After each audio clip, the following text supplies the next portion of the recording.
Minasan, welcome to Japanese 101. The only Japanese 101 course that'll teach you all the bad words that you shouldn't use. Today we cover a word that's been passed down for generations. This word was used in Japan even before the humans inhabited it. Today's word is known as kancho. Pronounced exactly the way it's spelled, ka-n-cho. Now the direct translation for kancho is enema. Now kancho is the act of sticking your index fingers and your middle fingers together up another person's ass at an unbelievable speed. And I'm not talking about a playful jab, I'm talking about never being able to shit again. Now the formation of the kancho is simple. You're basically making finger guns with your index and your middle finger. You then do the same thing with your other finger and you combine it. Now this gives you the strength of both your left arm and your right arm, and whether you want to keep your thumbs in or out is optional. If you want to be more aerodynamic, you can have the thumbs out. I often like to keep the thumbs out, but when I get real serious, I tuck them in.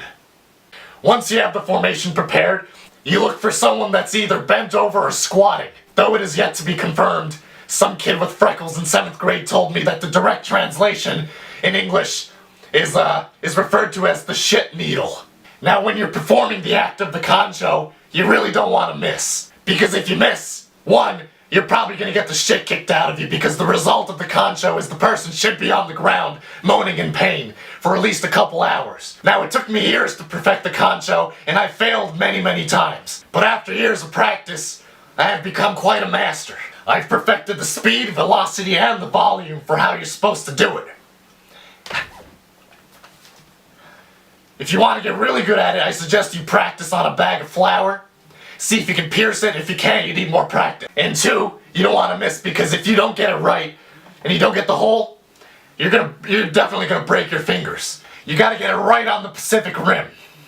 If you don't get it, you're gonna break your fingers. I'm not kidding. Now, I'm not even kidding. This is actually a commonly used term. It's a very popular defense mechanism used by kids starting in elementary school all the way up to high school. I've even seen people use it in the workplace. If you're bending over a table in Japan, you better watch out, because those fingers will come flying at you. Now, there are different variations of this word and different ways you could use it.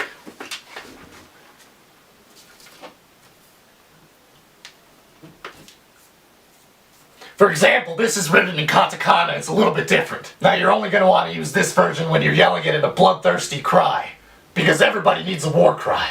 So at the top here it would be pronounced ka-n-cho, kancho. But down here it's a little different. It would be ka-n-cho. You see? Ka-n-cho. You see that? That's the cho. So all together now you would say, KANCHO! When you're sticking it up really fast. So there you have it, folks. A real Japanese education. Now don't be shy, and you can come back and learn some more words. I'll be here. またな。